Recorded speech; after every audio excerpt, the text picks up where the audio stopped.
Deuterocanonical books is a term used since the 16th century in the Catholic Church and Eastern Christianity to describe certain books and passages of the Christian Old Testament that are not part of the current Hebrew Bible. The term is used in contrast to the protocanonical books, which are contained in the Hebrew Bible. This distinction had previously contributed to debate in the early Church about whether they should be classified as canonical texts. The term is used as a matter of convenience by the Ethiopian Orthodox Tewahedo Church and other churches to refer to books of their Old Testament, which are not part of the Masoretic Text. The Deuterocanonical books are considered canonical by Catholics, Eastern Orthodox, Oriental Orthodox, and the Church of the East, but considered non-canonical by most Protestants.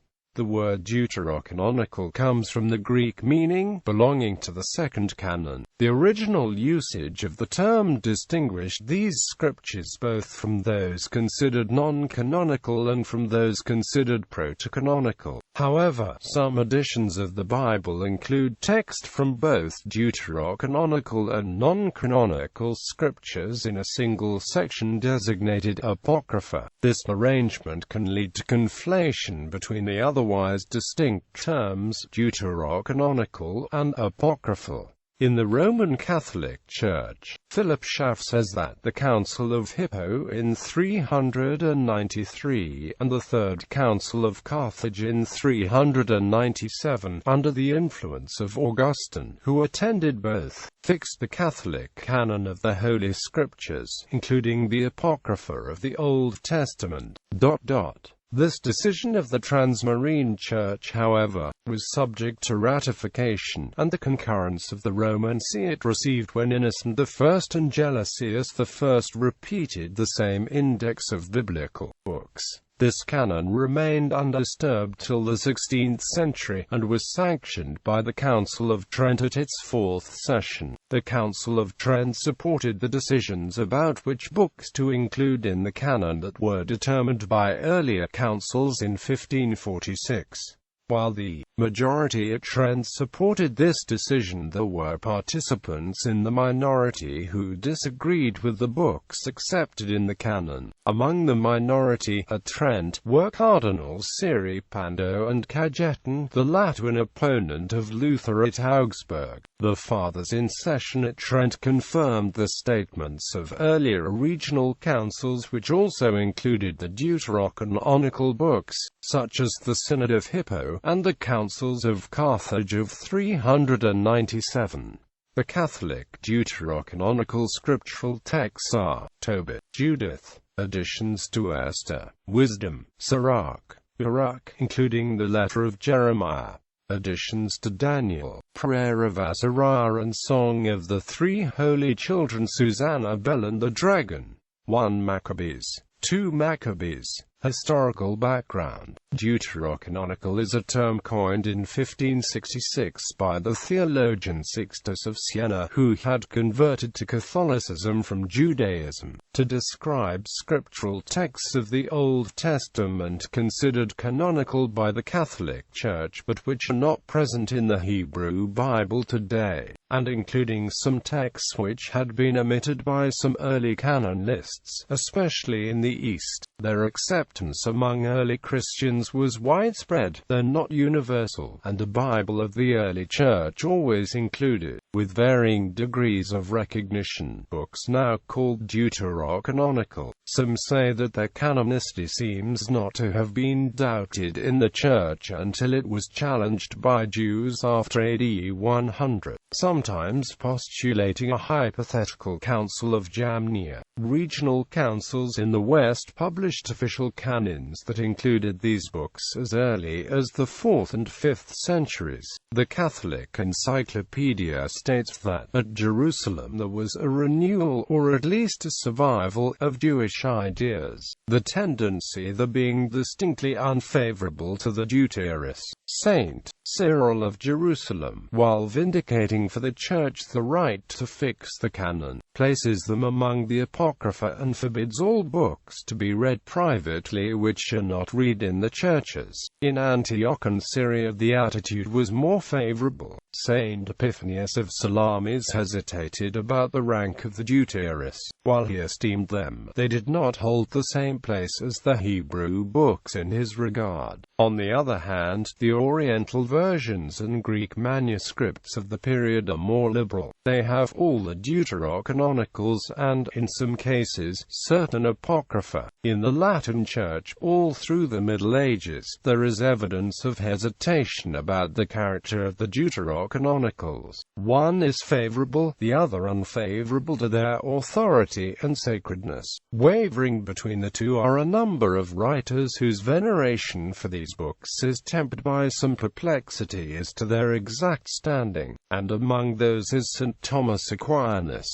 Few are found to unequivocally acknowledge the canonicity. The prevailing attitude of Western medieval authors is substantially that of the Greek Fathers. The chief cause of this phenomenon in the West is to be sought in the influence, direct and indirect, of St. Jerome's depreciating Prologus. Meanwhile, the protocanonical books of the Old Testament correspond with those of the Bible of the Hebrews, and the Old Testament is received by Protestants. Dead Sea Scrolls. Fragments of 3 Deuterocanonical books have been found among the Dead Sea Scrolls found at Qumran, in addition to several partial copies of Enoch and Jubilees from the Ethiopic Deuterocanon. Sirach, whose Hebrew text was already known from the Cairo-Geniza, has been found in 2 scrolls in Hebrew. Another Hebrew scroll of Sirach has been found in Meseta. The Book of Tobit has been found in Qumran in 4 scrolls written in Aramaic and in 1 written in Hebrew. The letter of Jeremiah has been found in Cave 7 in Greek. It has been theorized by recent scholars that the Qumran library was not entirely produced at Qumran, but may have included part of the library of the Jerusalem temple, that may have been hidden in the caves for safekeeping at the time the temple was destroyed by Romans in 70 AD. Influence of the Septuagint. The large majority of Old Testament references in the New Testament are taken from the Greek Septuagint, editions of which include the Deuterocanonical books, as well as Apocrypha, both of which are called collectively Nu Alpha Gamma Iota Gamma Nu Omega Sigma Kappa Omicron Mu Epsilon Nu Alpha Anaguinos Stamina. No 2 Septuagint codices contain the same Apocrypha, and the 3 earliest manuscripts of the LXX show uncertainty as to which books constitute the complete list of the Apocrypha. Codex Vaticanus lacks 1 to 4 Maccabees but includes 1 Esdras, while Codex Sinaiticus omits Baruch, but includes 4 Maccabees. Codex Alexandrinus includes the LXX, and Greek Psalm manuscripts from the 5th century contain 3 New Testament psalms: the Magnificat, the Benedictus, the Nunc Dimittis from Luke's birth narrative, and the conclusion of the hymn that begins with the Gloria in Excelsis. Beckworth states that manuscripts of anything like the capacity of Codex Alexandrinus were not used in the first centuries of the Christian era, and believes that the comprehensive codices of the Septuagint, which start appearing in the 4th century AD, are all of Christian origin. Some Deuterocanonical appear to have been written originally in Hebrew, but the original text has long been lost. Archaeological finds discovered some of the texts which were written in Hebrew among the Dead Sea Scrolls. The Septuagint was widely accepted and used by Greek-speaking Jews in the 1st century, even in the region of Roman Judea, and therefore naturally became the text most widely used by early Christians, who were predominantly Greek-speaking. In the New Testament, Hebrews chapter 11 verse 35 is understood by some as referring to an event that was recorded in one of the Deuterocanonical Deuterocanonical books, 2 Maccabees. For instance, the author of Hebrews references oral tradition which spoke of an Old Testament prophet who was sawn in half in Hebrews chapter 11 verse 37, 2 verses after the second Maccabees reference. Other New Testament authors such as Paul also reference a quote-period literature which was familiar to the audience but that was not included in the Deuterocanonical and the protocanonical Old Testament books. The Jewish historian Josephus speaks of there being 22 books in the canon of the Hebrew Bible, a Jewish tradition reported also by the Christian bishop Athanasius. However, included in Athanasius's list of 22 Old Testament books are Baruch and the letter of Jeremiah. At the same time, he mentioned that certain other books, including 5 Deuterocanonical books but also the Didache and the Shepherd of Hermes, while not being part of the New Testament canon, were appointed by the Fathers to be read. He excluded what he called apocryphal writings entirely.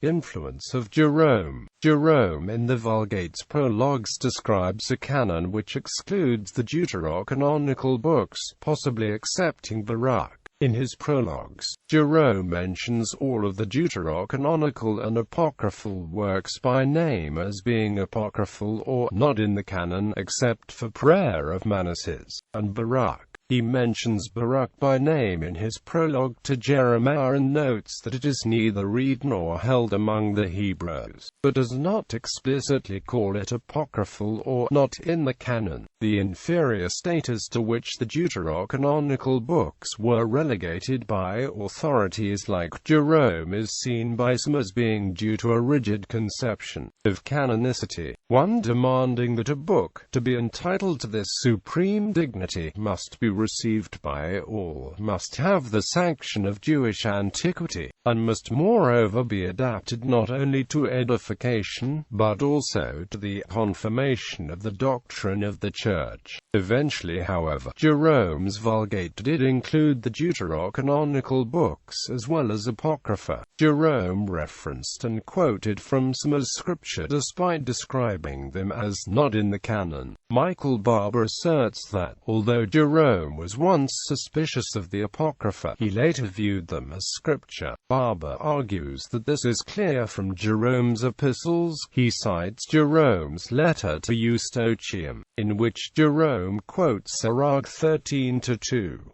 Elsewhere, Jerome apparently also refers to Baruch, the story of Susanna and wisdom as scripture. In his prologue to Judith, without using the word canon, he mentioned that Judith was held to be scriptural by the First Council of Nicaea. In his reply to Rufinus, he affirmed that he was consistent with the choice of the Church regarding which version of the Deuterocanonical portions of Daniel to use, which the Jews of his day did not include. What sin have I committed in following the judgment of the churches? But when I repeat what the Jews say against the story of Susanna and the hymn of the 3 children and the fables of Bel and the dragon, which are not contained in the Hebrew Bible, the man who makes this a charge against me proves himself to be a fool and a slanderer, for I explained not what I thought but what they commonly say against us.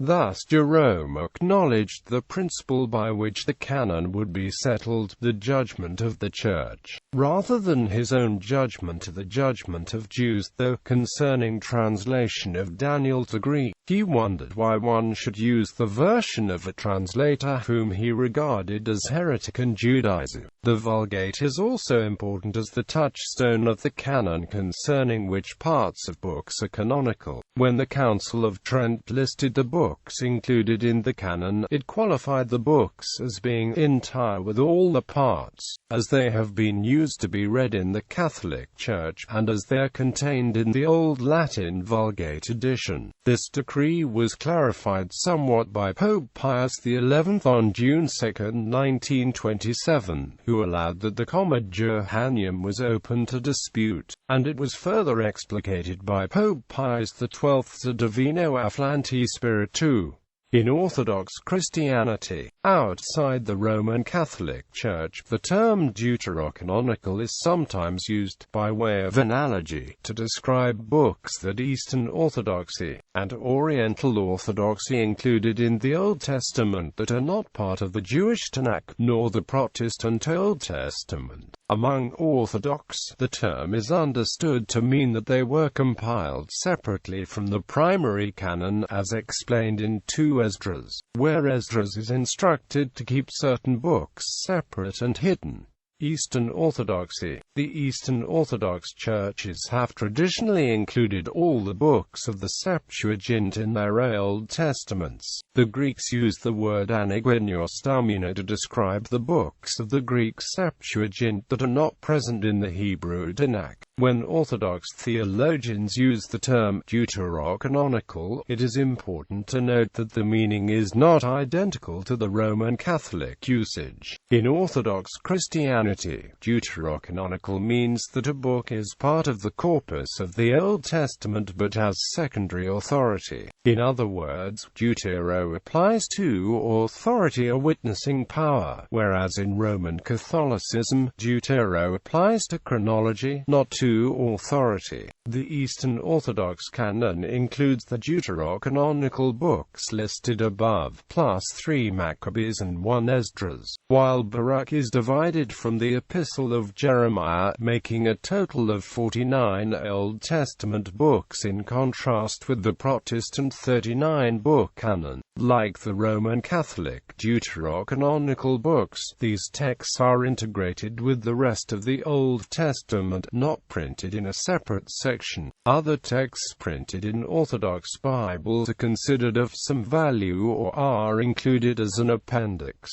Ethiopian Orthodoxy. In the Amharic Bible used by the Ethiopian Orthodox Church, those books of the Old Testament that have still counted as canonical, but not by all other churches, are often set in a separate section titled Deuterocanonical, which is the same word. The Ethiopian Orthodox Deuterocanon, in addition to the standard set listed above, along with the books of Esdras and Prayer of Minas, also includes some books that have still held canonical by only the Ethiopian Church, including Enoch Kahenic, Gufale and 1, 2 and 3 Maccabean. In the Anglican Communion, there is a great deal of overlap between the Apocrypha section of the original 1611 King James Bible and the Catholic Deuterocanon, but the two are distinct. The Apocrypha section of the original 1611 King James Bible includes, in addition to the Deuterocanonical books, the following 3 books, which were not included in the list of the canonical books by the Council of Trent: 1 Esdras, 2 Esdras, Prayer of Manasseh. These books make up the Apocrypha section of the Clementine Vulgate. 3 Esdras, 4 Esdras, and a Prayer of Manasseh, where they are specifically described as outside of the series of the canon. The 1609 Dway Bible includes them in an appendix, but they have been dropped from recent Catholic translations into English. They are found, along with the Deuterocanonical books, in the Apocrypha section of Protestant Bibles. Using the word Apocrypha to describe texts, although not necessarily pejorative, implies to some people that the writings in question should not be included in the canon of the Bible. This classification commingles them with certain non-canonical Gospels and New Testament Apocrypha. The Style Manual for the Society of Biblical Literature recommends the use of the term Deuterocanonical literature instead of Apocrypha in academic writing. The 39 Articles of Religion of the Church of England lists the Deuterocanonical books as suitable to be read for example of life and instruction of manners, but yet doth not apply them to establish any doctrine. The early lectionaries of the Anglican Church included the Deuterocanonical books amongst the cycle of readings, and passages from them were used regularly in services. Readings from the Deuterocanonical books are now included in most, if not all, of the modern lectionaries in the Anglican Communion. based on the Revised Common Lectionary, though alternative readings from protocanonical books are also provided. In Christian churches having their origins in the Protestant Reformation, Presbyterianism, the Westminster Confession of Faith, a Calvinist document that serves as a systematic summary of doctrine for the Church of Scotland and Presbyterian churches worldwide, recognizes only the 66 books of the Protestant canon as authentic scripture. Chapter 1, Article 3 of the Confession reads, "The books commonly called Apocrypha, not being of divine inspiration, are no part of the canon of Scripture, and therefore are of no authority in the Church of God, nor to be any otherwise approved, or made use of, than other human writings." Reformed churches. The Belgic Confession, used in Reformed churches, devotes a section to the difference between the canonical and apocryphal books, and asserts that all which the Church may read and take instruction from, so far as they agree with the canonical books, but they are far from having such power and efficacy as that we may from the testimony confirm any point of faith or of the Christian religion, much less to detract from the authority of the other sacred books. The Jewish position. Judaism and most Protestant versions of the Bible exclude these books. It is commonly said that Judaism officially excluded the Deuterocanonicals and the additional Greek texts listed here from the scripture in the Council of Jamnia, but this claim is disputed. New Testament Deuterocanonicals. The term Deuterocanonical is sometimes used to describe the canonical antilegomena, those books of the New Testament which, like the Deuterocanonicals of the Old Testament, were not universally accepted by the early Church. These books may be called the New Testament Deuterocanonicals, which are now included in the 27 books of the New Testament recognized by almost all Christians. The Deuterocanonicals of the New Testament are as follows: the Epistle to the Hebrews, the Epistle of James, the Second Epistle of Peter, the Second Epistle of John, the Third Epistle of John, the Epistle of Jude, the Apocalypse of John,